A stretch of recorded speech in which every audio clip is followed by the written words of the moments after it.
tomorrow night from the scrimmage? Well, I mean, guys that are ready to go make plays, and lights come on. We've installation. We should know what we're doing. You've had an opportunity to practice it. You have a foundation, and so see who can go make plays when the lights come on in the stadium. Who's ready for game day a couple weeks from now? You talked last week after the first scrimmage. You weren't pleased with the quarterbacks. How did you see them bounce back this week, or what was kind of the focus there? Well, they're coming along. They're still coming along right now. They gotta process things quicker, just decision making, which comes with reps and reps and reps and reps and reps. So hopefully they'll be better tomorrow night. What was the process like in adding Wyatt to the roster? How did you reach out to him? Did he reach out to you? What was that like? I guess I heard they said someone came to me. I think Brad came and said, "Hey, this kid's we had a whole bunch of guys walk onto the team now first day of school." And so there's a kid he'd like to walk on once to get into coaching. And I said, "Well, it'd be a great opportunity for him. If you want to learn how to coach, there's probably be a football coach. There's no better place to be than in this building." How does that ease the demands on the quarterbacks too, with him to be able to scout? I think there's 3 or 4 more of them now too, Mm-hmm. so that'll help.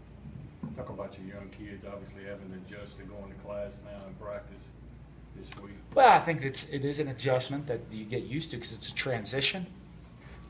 For the guys, transitioning into more on their plate. The great thing about training camp, it's all ball all the time.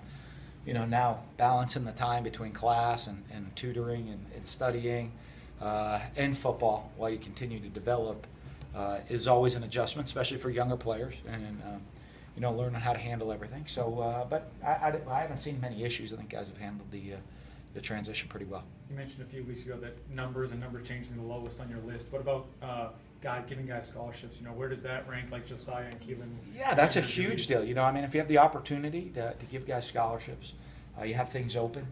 The scholarship's open, and there are 2 guys that have worked their tail off for the program. Been in the program going into year 4.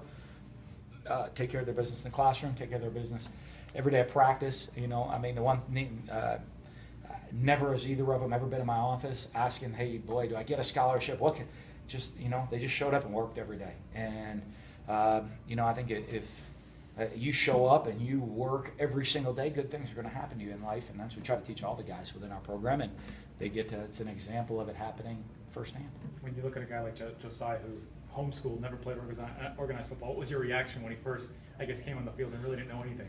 Well, I hope he'd be like, his brother John played for me. I remember one day in the summer, John came up to me and said, "Coach, I'm really worried about my spot because I'm not going to make summer workouts." I said, "It's no problem. I know you're a walk-on, you get a job, something." He's like, "Well, I got to go to Ranger school." I said, "I trust you'll still be in good shape when you get back."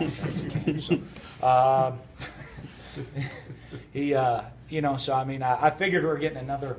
I was hoping we'd get one just like him, and Josiah has worked, done everything the right way that you'd want within the program of maybe not the best football knowledge, but someone's going to come out and give you everything he has every day. Is there any similar traits between those 2 brothers that you've seen? Just that.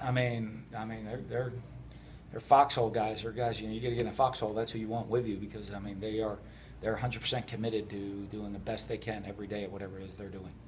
Our view of Fred Ross is kind of seeing the plays he makes in games, but from your view, seeing him in practice and what he does in the off season, what is it that makes him good? Well, I think he's a worker, and I know everybody. He's got a great amount of talent. But I think he's a great guy for people to look up to, and I think he's going to be very, very successful throughout his career even beyond Mississippi State because of his work ethic. He's a guy that just is not, "Hey, show up. I know my position. Throw me the ball. I'll go make a play." He knows every one of the receiver positions. He's constantly working on his technique and fundamentals. Constantly working on catching the football, trying to get better every single day. And when you're, what's great when you have young players that are looking there and say, "Well, he's the most talented guy in the group, but he's also the hardest worker in the group." I think that that sets a great example for the future of the program. Along those same lines, guys like Fred and Donald and even Dedrick and Gabe Miles that know the inside outside receivers position so well, how much is that kind of translate with the quarterbacks obviously still learning and being inexperienced? How much do they rely on those guys? Well, I think it helps. One, it helps with our depth right now, especially when you get through camp. We get guys kind of banged up and nicked up and not going full speed. You got to be able to move some guys from spot to spot around. you know, so it just helps having a quality player there and getting used to throwing to certain guys out there on the field.